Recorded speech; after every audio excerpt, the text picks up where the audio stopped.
सदर मुमलिकत डॉक्टर आरिफ अलवी की जानिब से आर्मी एक्ट तरमीमी बिल और ऑफिशियल सीक्रेट्स एक्ट तरमीमी बिल पर दस्तखत ना करने के हवाले से पैदा होने वाले तनाज़े में एक और मोड़ आ गया है। सदर आरिफ अलवी ने मुबैना गफलत बरतने पर अपने सेक्रेटरी वकार अहमद की तब्दीली के लिए आज वजीर आजम के प्रिंसिपल सेक्रेटरी के नाम खत लिख दिया था। इसके जवाब में अब सेक्रेटरी वकार अहमद का सदर मुमलिकत के नाम खत मंजर आम पर आया है, जिसमें इन्होंने लिखा है कि मज़कूरा बिलों से मुताल्लिक मेरी जानिब से कोई गफलत नहीं बरती गई। मेरी तब्दीली से सदर मुमलिकत ने यह तासुर पैदा करने की कोशिश की है कि मज़कूरा मामले में मेरी जानिब से कोताही बरती गई। मेरी तब्दीली से मुतालिक सदर मुमलिकत का हुक्म इंसाफ पर मबनी नहीं, सदर अपना हुक्म वापस लें। सोशल मीडिया पर गर्दिश करने वाले खत में सेक्रेटरी वकार अहमद ने सदर मुमलिकत को लिखा है कि सदर मुमलिकत ने मेरी खिदमात एस्टैब्लिशमेंट डिवीजन को वापस करने की सिफारिश की है, लेकिन मैं कुछ हकाइक सामने लाना चाहता हूं। सदर मुमलिकत ने खत के जरिए ये तासुर कायम करने की कोशिश की कि सेक्रेटरी मज़कूरा बिलों से मुताल्लिक किसी बेज़ाब्तगी का जिम्मेदार है।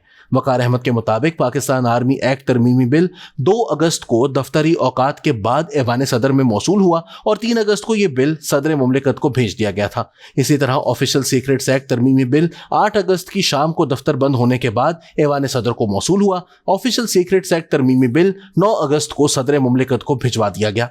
सदर मुमलिकत इन दोनों बिल्स से मुतालिक हकाइक अच्छी तरह जानते हैं। इन्होंने मुकर्ररा मुद्दत के अंदर ना ही बिलों की मंजूरी दी, ना इन्हें पार्लियामेंट वापस भिजवाने के लिए तहरीरी हिदायत दी। ये फाइल्स अभी भी सदारती चैम्बर में मौजूद हैं। वकार अहमद का कहना है कि हकाइक वाज़ेह हैं कि मैंने इन बिल्स के मामले में ताख़ीर, बेकायदगी या सरफ नज़र से काम नहीं लिया। मैंने ऐवान सदर के दफ्तर के वकार को मजरूह नहीं किया। मैं हलफ उठाकर बयान देने को तैयार हूँ। सदर का सेक्रेटरी की खिदमात वापस करने का फैसला इंसाफ पर मबनी नहीं, सदर मुमलिकत से दरख्वास्त है कि मेरी खिदमात वापस करने का खत वापस लें। सेक्रेटरी वकार अहमद ने यह भी लिखा है कि सदर मुमलिकत ने आर्मी एक्ट तरमीमी बिल की नामंजूरी दी और ना ही तहरीरी तौर पर वापस पार्लियामेंट भेजने को कहा। मज़कूरा फाइल 21 अगस्त तक सेक्रेटरी के ऑफिस में वापस नहीं भिजवाई गई।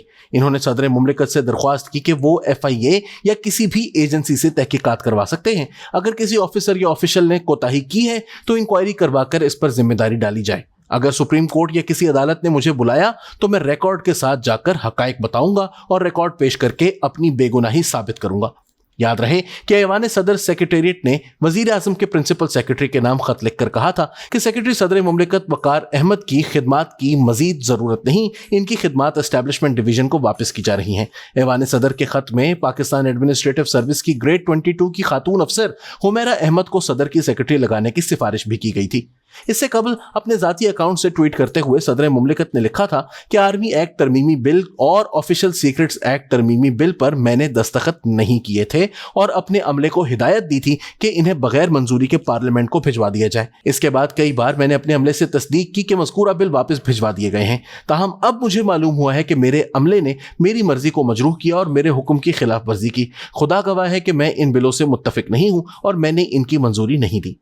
याद रहे कि सदर आरिफ अलवी को ये ओहदे पर 5वां बरस है और वो इन सालों में दर्जनों कवानीन को बनते देख भी चुके हैं और वापस भी भेज चुके हैं। इनके इल्म में था कि ये हिदायत इन्हें ज़बानी नहीं तहरीरी सूरत में देना होती हैं, जबकि वो कहीं ये दावा नहीं कर रहे कि इन्होंने तहरीरी तौर पर ऐसा कोई हुक्म दिया था। हालिया दिनों में पास हुए भी कई बिल इन्होंने वापस भेजे हैं, इनमें भी ये 2 बिल शामिल नहीं थे। यहाँ तक कि इनका ट्वीट भी अल्फाज मैं अल्लाह को गवाह बनाकर कहता हूँ से शुरू होती है, यानी इनके पास भी अपने हक में पेश करने को कोई शवाहिद नहीं। इन्होंने सेक्रेटरी वकार अहमद को गालिबन बली का बकरा बनाने की कोशिश की थी, लेकिन इस खत से वाज़ेह होता है कि सेक्रेटरी साहब इस कुर्बानी के लिए तैयार नहीं है।